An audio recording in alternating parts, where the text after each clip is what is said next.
और इस पूरी बातचीत के लिए, अपडेट के लिए आपके पास आगे खबर पर नजर आप बनाए रखिएगा। असम की सुबह, चाय की खुशबू और चुनावी शंखनाद। प्रधानमंत्री नरेंद्र मोदी जब डिब्रूगढ़ के चाय के बागान में पहुंचे तो नजारा राजनीति से हटकर आत्मीयता का था। हाथ में टोकरी, कंधे पर चाय की पत्तियां और चेहरे पर मुस्कान। पीएम ने न सिर्फ चाय की पत्तियां तोड़ी बल्कि वहां काम करने वाली महिलाओं को अपना गुरु भी बताया। पीएम ने चाय बागानों में काम करने वाली महिलाओं से बातचीत की, उनके साथ सेल्फी ली और बीजेपी ने पीएम मोदी का चाय बागान पहुंचने का और वहां के कामगारों के साथ बातचीत का एक वीडियो शेयर किया है। इस वीडियो में मोदी चाय की पत्ती तोड़ते हुए नजर आ रहे तस्वीरें आपके सामने। उन्होंने एक महिला से कहा कि आप मुझे सिखाइए, आज से आप ही मेरे गुरु हैं। एक अन्य महिला सेल्फी खींचती है जब पीएम मोदी कहते हैं कि आप तो फोटो खींचने में एक्सपर्ट हो गए हैं। यही नहीं, प्रधानमंत्री नरेंद्र मोदी ने महिलाओं का गाना सुना और तालियां बजाकर उनकी प्रशंसा की।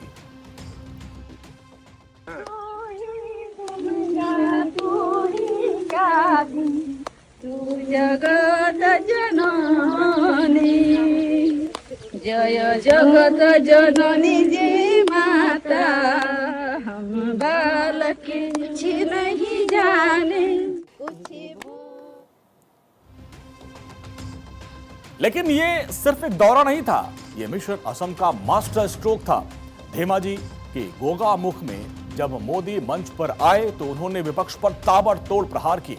बिना नाम लिए राहुल गांधी पर निशाना साधते हुए पीएम ने कहा कि नामदारों की पराजय की सेंचुरी लगने वाली है। पीएम मोदी ने कहा कि इस बार असम में बीजेपी एनडीए की हैट्रिक तय है। कांग्रेस के शोकॉल्ड राजकुमार की पराजय की सेंचुरी आने वाली है।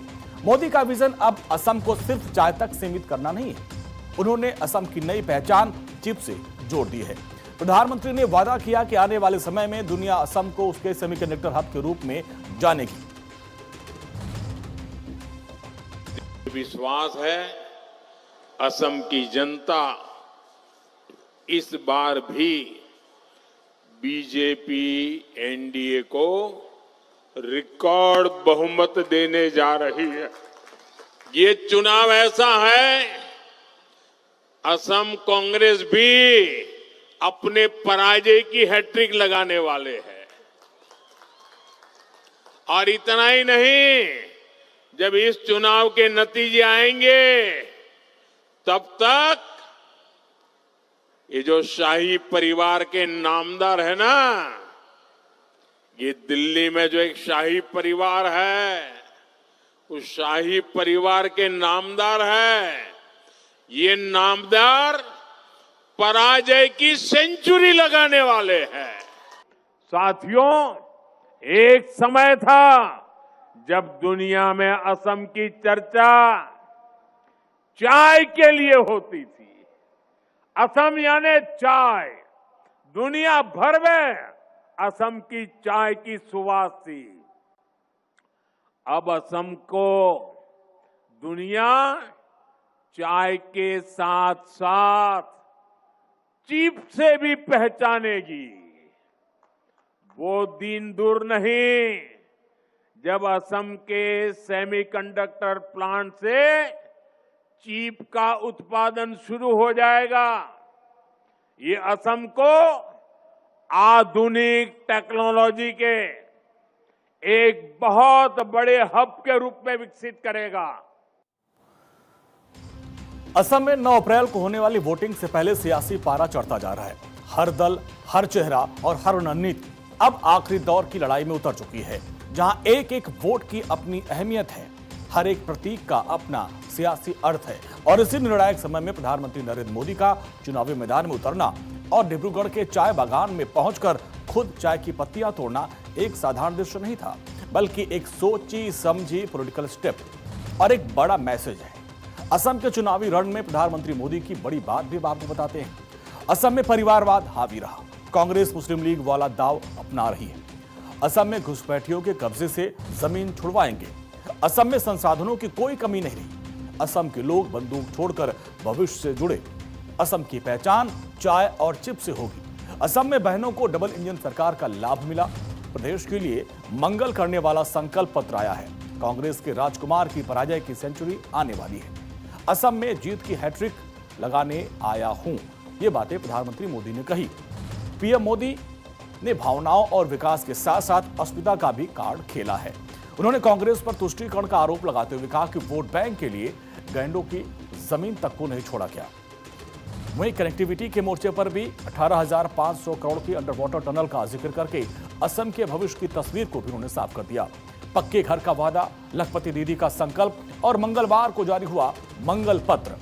पीएम मोदी ने असम के इस चुनावी रण में विकास, विरासत और वार तीनों का ऐसा मेल बिठाया जिससे विपक्ष के लिए भेदना काफी कठिन और चुनौती होगा।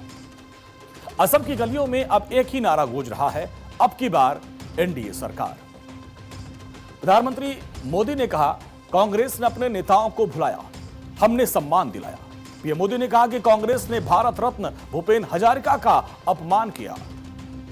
कांग्रेस के वर्तमान अध्यक्ष हजारिका को मिले भारत रत्न का मजाक उड़ाया। बाबू छविलाल उपाध्याय असम कांग्रेस के थे, कांग्रेस ने उन्हें भुला दिया, लेकिन हमने उनके नाम से इंजीनियरिंग कॉलेज बनाया, उनकी प्रतिमा लगाई। असम की जनता भारत रत्न भूपेन हजारिका जी का अपमान भी नहीं भूल सकती। बीजेपी एनडीए सरकार ने महान भूपेन हजारिका जी को भारत रत्न दिया, लेकिन कांग्रेस के जो वर्तमान अध्यक्ष हैं, उन्होंने इसका उपहास उड़ाया, मजाक उड़ाई। हमने तो कांग्रेस के उस नेताओं का भी सम्मान किया जिन्होंने असम के लिए, देश के लिए अपना योगदान दिया। लेकिन कांग्रेस अपने नेताओं को भी भुला देती है। आप याद कीजिए, बाबू छबिलाल उपाध्याय जी असम कांग्रेस के अध्यक्ष थे, उनका इतना बड़ा योगदान, लेकिन कांग्रेस ने उनको भी दरकिनार कर दिया। साथियों, ये हमारी सरकार है जिसने उनके नाम पर इंजीनियरिंग कॉलेज का नामकरण किया। मतलब साफ है, असम की धरती पर चुनावी बिगुल बज चुका है और प्रधानमंत्री नरेंद्र मोदी ने एक बार फिर चुनावी रण में बड़ा दांव खेला है। बीजेपी की हैट्रिक का दावा किया है, कांग्रेस पर करारा हमला किया और असम को चाय से चिप तक पहुंचाने का विजन दिया। असम बनेगा टेक हब, रोजगार का बड़ा वादा किया है। सेल्फी, मुस्कान और सादगी, मोदी का यह कनेक्ट सीधे वोटर के दिल तक पहुंचने की कोशिश है। बीजेपी एनडीए सरकार का बड़ा लक्ष्य असम को आत्मनिर्भर बनाने का है। पीएम मोदी ने कहा, दुनिया ने असम को हाईवे देखा, असम का जो हाईवे है उसको देखा है, जहां लड़ाकू विमान उतरता है। आपने हाईवे पर फाइटर जेट उतरते देखा, अब वहां ब्रह्मपुत्रा के पानी से नीचे वाहन चलेंगे। 10 साल पहले तक जब कोई आसाम आता था तो असम की बदहाली को देखकर हैरान होते थे। आज असम की कनेक्टिविटी को देखकर लोग खुशियों से भर जाते हैं। एक सकारात्मक हैरानी होती है। अभी कुछ ही समय पहले दुनिया ने असम का वो हाईवे भी देखा है, याद है आपको? ऐसा हाईवे, असम का हाईवे, जहां लड़ाकू विमान हाईवे पर उतर रहे हैं। पीएम मोदी ने वादा किया कि असम में जिनका भी घर कच्चा है, जो झोपड़ी में रहते हैं, जो गरीब हैं, उनको आप जो वादा करके आए हैं उसे मैं पूरा करूंगा। उनमें से अनेक महिलाओं के नाम पर घर बनेंगे, घरों में अच्छे किचन होंगे, टॉयलेट होंगे, लेकिन हर लाइन में पीएम मोदी के लिए कांग्रेस पर करारा वार भी छुपा हुआ था। पीएम मोदी ने कहा कि कांग्रेस के लिए हमेशा पावर पॉलिटिक्स और अपना परिवार फर्स्ट रहा है। दिल्ली में एक परिवार असम में, कांग्रेस के लिए इन्हीं परिवारों का हित सर्वोपरि है। असम ने दशकों सरकार चलाई, लेकिन आपके स्वास्थ्य पर ध्यान नहीं दिया गया। लेकिन बीते 10 साल में असम ने विकास का लंबा सफर तय किया। युवाओं ने बीजेपी का सुशासन भी देखा है, कांग्रेस का काला दौर नहीं देखा, जब असम से बंदूक, बम, कर्फ्यू की खबरें खूब आती थी। असम के हजारों लोग बीते 10 साल में बंदूक छोड़कर भविष्य से जुड़े हैं। आज असम विकास और विश्वास की खबरें सामने आती हैं और यही प्रधानमंत्री मोदी असम को विकास के पथ पर ले जाने का उनका विजन है। जिसे साकार करने के लिए वो संकल्प ले चुके हैं। और इसके साथ ही ये भी आपको समझना होगा कि असम में चाय श्रमिक क्यों अहम माने जाते हैं। असम में चाय बागानों की संख्या करीब 800 के करीब है। चाय बागानों को टी स्टेट्स के तौर पर जाना जाता है और राज्य में 1 लाख से अधिक छोटे बड़े चाय के बागान हैं। राज्य में कुल चाय उत्पादन में अहम भूमिका निभाता है। चाय उद्योग असम की अर्थव्यवस्था की रीढ़ माना जाता है और प्रदेश में चाय श्रमिकों की आबादी करीब 60 से 70 लाख है और राज्य की कुल जनसंख्या का करीब 17 से 20% आबादी है। असम की लगभग 35 विधानसभा सीटों पर इनका काफी असर दिखता है। असम के चाय बागान मजदूरों को दिन के 250 रुपए मिलते हैं, जो 1 अप्रैल से बढ़कर 280 रुपए हो जाएंगे। यानी 9 अप्रैल को होने वाले मतदान से ठीक पहले चाय बागान मजदूरों की दिहाड़ी में 30 रुपए की बढ़ोतरी कर दी गई है। इसके साथ ही सरकार ने चाय बागान मजदूरों को उस जमीन का मालिक बना दिया जिस पर उनके पूर्वज दशकों से रह रहे थे।